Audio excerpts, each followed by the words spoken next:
Hi, my name is Maria Spector. I'm an artist from Babylon, New York. I'd like to thank the Patchogue Arts Council and MoCA Long Island for all they do bringing the Long Island arts community together and for inviting me to do this talk.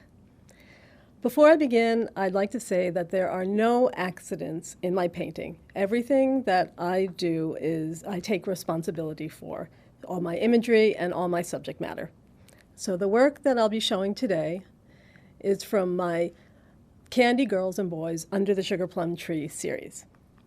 I'm starting with a very pretty painting of a young girl eating cotton candy. Eating something sweet is often a stand-in for desire and sexuality. So when and how do we sexualize young girls and boys? If you look at the girl's dress, you'll see that a slightly older girl sits prone on the couch, and instead of candy, she is holding a wine glass. My paintings are purposely beautiful and whimsical. They are meant to be visually inviting and sweet. If someone can only engage with the work at that level, I'm content. But I do like to challenge because some of the subject matter I deal with can be pretty difficult. A more complicated look at my themes can be seen in this next painting from the same series. A poem that was read to me when I was a child told the story of a young girl, and she was promised that once asleep and when she was dreaming, candy would fall from the tree for her to enjoy. She just had to be good to get that candy. So if we behave and do what we are told, we're rewarded with candy, and our desires are fulfilled. The names that we give candy are often mirror the names that we have for sexuality, desire, and sexual identity, femininity, and masculinity. So in this tree, you have a big hunk candy bar and Chiclets gum. All of us consume popular culture. Illustration, cartooning, advertising, and all of these forms of communication are sending these candy-coated messages. We're complicit in the fine arts as well. As you can see in my painting, we have Picasso's 24-year-old mistress on the dresses, and we have Gustav Klimt's pregnant hope and Toulouse-Lautrec's prostitute. The boy is wearing a shirt with a painting by Lee Krasner. His shorts have a painting by Jackson Pollock.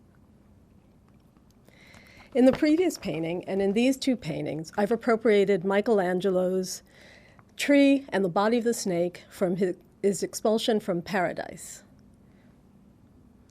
The head of the snake is from Kaa, from the Disney's Jungle Book.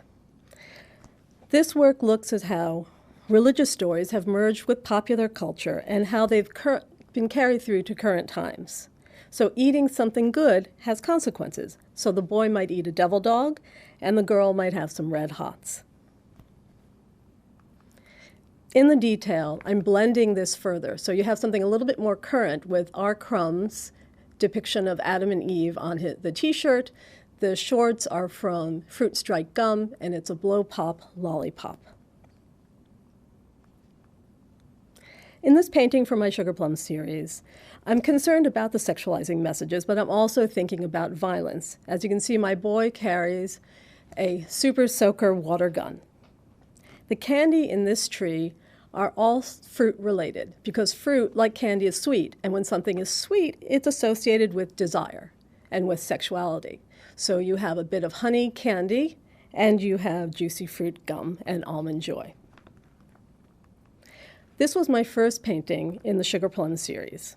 The previous paintings dealt with both boys and girls, but this painting's focus is just girls.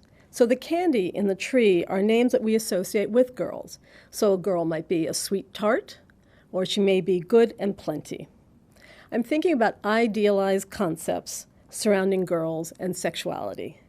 This is a dress with a painting of Madonna and Child, and then you can see a dress with Ariel, the Disney princess, and then you have the unicorn tapestries, which is a symbol of love tamed. In the final painting that I'm showing, I made this at the height of the pandemic. The mask is something that's supposed to keep us safe, but it's also a symbol of covering up desire and keeping desire at bay. So in the painting, the boy is eating ice cream. But that same boy on the shirt is sitting in a crouched position with his hand over his head and the mask covering his face. So what this boy is doing is keeping his desires in check in order to keep safe. A bullet hole in his shorts is a visual reminder of all those growing up face. So the stories that we tell and the way that we consume culture has consequences. In my paintings, I don't presume to have the answers. And I'm asking difficult questions that I think are difficult to think about. For me, art is something that should bring us pleasure, but it should also deal with difficult societal and personal themes. Art should be a pathway for us to go to a deeper place. And thanks for taking this journey with me.